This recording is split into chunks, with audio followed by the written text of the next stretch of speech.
एक गांव में चुड़ैल का साया था। वो रूप बदलकर सुंदर लड़की बनकर लड़कों से लव लेटर लिखवाती और पढ़ने के बाद उस लड़के को मार डालती।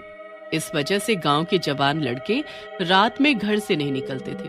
एक दिन संजू, जो कि दिल्ली में रहता था, अपने मामा हिम्मत सिंह को फोन करता है और कहता है, अरे मामा जी, मैं संजू बोल रहा हूँ। दिल्ली से मैं गांव घूमने आना चाहता हूँ।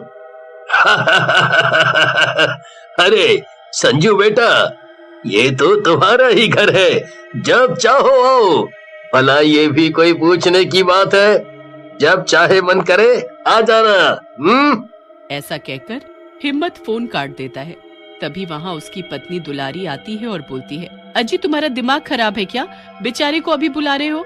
जानते नहीं बाहर कितना खराब माहौल है। चुड़ैल गांव के जवान लड़कों को मारे डाल रही है। दुलारी की बात सुनकर हिम्मत सिंह भी घबरा जाता है और संजू को ना आने के लिए बोलने के लिए फोन मिलाता है, लेकिन संजू का फोन नहीं मिलता। अब क्या करूं? भांजे को तो फोन ही नहीं मिल रहा। दुलारी कह तो सही रही है, पर अब क्या कर सकते हैं? आने दो संजू को, मैं उसे समझा दूंगा चौकन्ना रहने के लिए। बस वाले के पास पहुंचता है और पूछता है, भैया अब कितना टाइम लगेगा? तुमने तो बोर ही कर दिया। इतनी देर में तो पैदल ही पहुंच जाता मैं प्रेमनगर। भैया देखो, अब आज तो ये बस चलने से रही, क्योंकि थोड़ी देर में रात हो जाएगी और तुम्हें जल्दी जाना है, तो जैसे आप कह रहे हो वैसे ही चले जाओ। 11 नंबर की बस पकड़कर। बस 5 किलोमीटर है प्रेमनगर यहाँ से। बस वाले की बात सुनकर संजू अकेले ही गांव की तरफ निकल जाता है। ये ड्राइवर भी ना, जब देखो मुंह चलाने लगते हैं। इन्हें क्या लगा मैं जा नहीं सकता? मैं अकेले ही पैदल चला जाऊंगा। संजू चलता चलता प्रेमनगर के पास वाले जंगल के पास पहुंचता है। अंधेरे घने जंगल को देखकर संजू भी थोड़ा घबरा जाता है। वैसे तो ड्राइवर सही कह रहा था, मुझे रात में वहीं रुक जाना चाहिए था। कितना घना और भयानक जंगल है। तभी चुड़ैल संजू को देखती है और सोच में पड़ जाती है। अरे वाह, क्या बांका और हीरो टाइप लड़का है। मैं तो इसे अपना बॉयफ्रेंड बनाऊंगी। शहरी है। ऐसा कहकर चुड़ैल लड़की बनकर एक पेड़ के नीचे बैठ जाती है। संजू को लड़की दिखती है और वो लड़की आम के पेड़ के नीचे आम बिन रही होती है। ये देखकर संजू डर जाता है। ये कौन लड़की है? वो भी इतने घने जंगल में, वो भी अकेले। संजू को देख लड़की संजू के पास आ जाती है और बोलती है, अरे तुम इस गांव के तो नहीं लगते। कौन हो? कहाँ से आ रहे हो? लड़की देखने में बहुत ही सुंदर होती है। इतनी सुंदर लड़की को देखकर संजू हैरान रह जाता है और सोच में पड़ जाता है।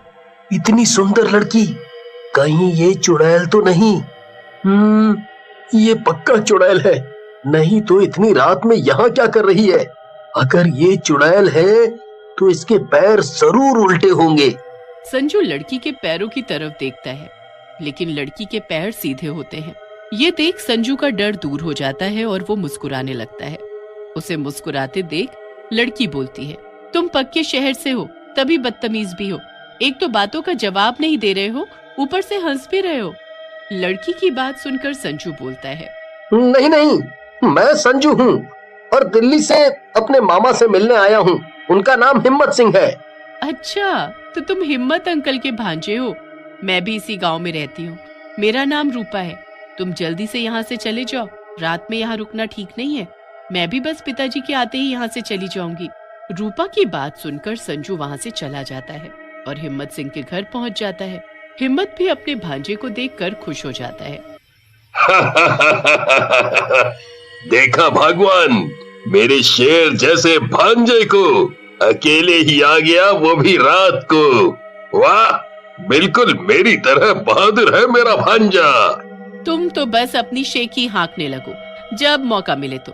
अरे इतनी दूर से आया है बेचारा, पहले उसे खाने तो दो कुछ। फिर संजू रोटी खाकर सो जाता है और अगले दिन रूपा की तलाश में गांव में घूमने निकलता है। रूपा उसे एक घर के बाहर खड़ी दिखती है।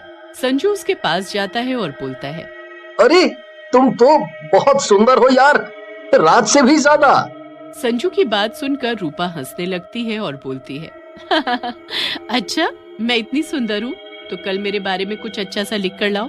मैं कल तुम्हें उसी बाग में मिलूंगी। ऐसा कहकर रूपा